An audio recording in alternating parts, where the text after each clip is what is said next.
Hi guys! Welcome to our channel. Ito nga pala yung hapunan namin ngayon. Breakfast hapunan. Umagahan pero sa hapunan siya. So ayan, sinangag, itlog na may hotdog at saka tuyo at saka papaitan. Yan, naluto ko na yung hotdog. Medyo nasunog lang kasi matamis siya. Hindi siya yung tender juicy sa Pilipinas. Meaty juicy siya, pangalan niya. So ayan, piniprito ko na yung hiniwa-hiwa ko siya ng maliliit. Ipinarito at nilagyan ko ng 5 itlog.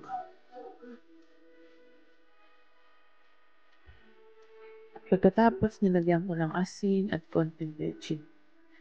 Ayan, binati-bati ko na gamit ang tingin ko. Medyo natapon. Kasi napulo na siya doon. So, ayan, napula na yung ating hotdog. Medyo na siya. Ilagay na natin yan yung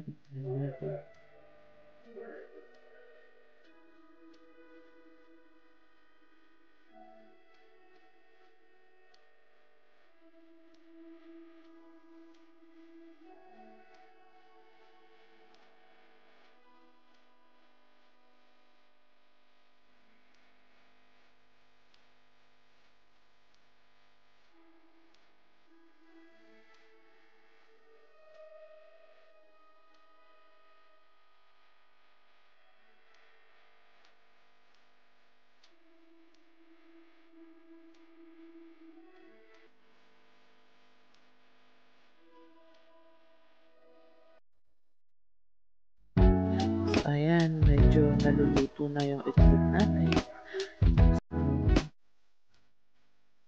Habang niluluto natin yung itlog, ay naghihiwa na ako ng sibuyas ng bawang para sa sinahag. Diba?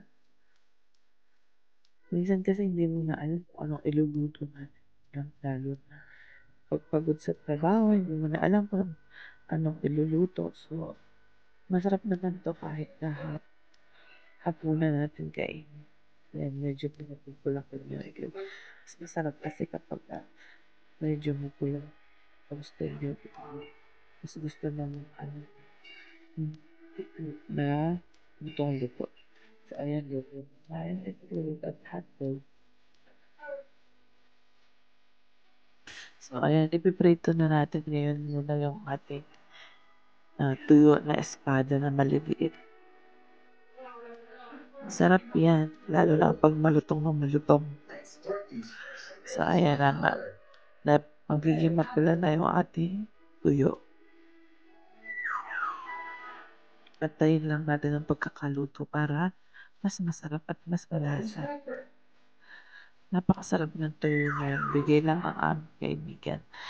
Galing ng Pilipinas.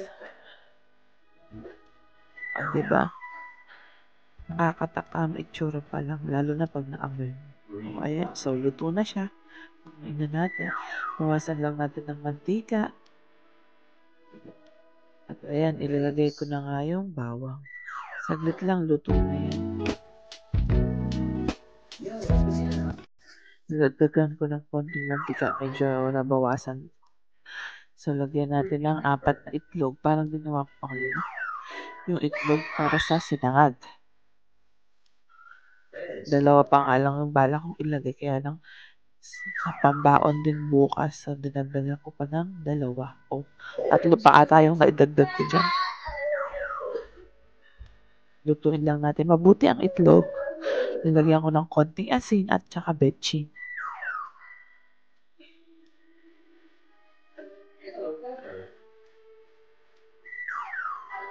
O, diba, dinagdagan ko pa nga ng isa. Kasi nauuntian ako sa itlog.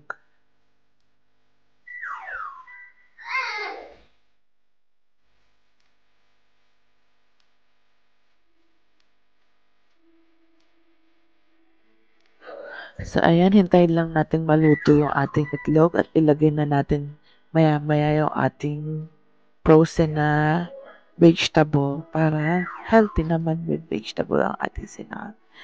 Ayan, peas, carrots, saka green beans.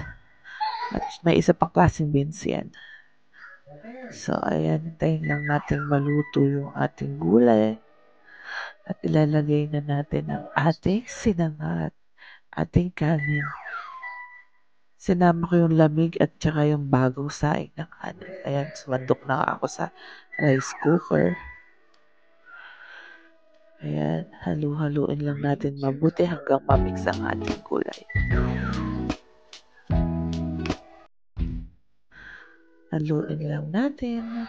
At ready na ang ating hapunan.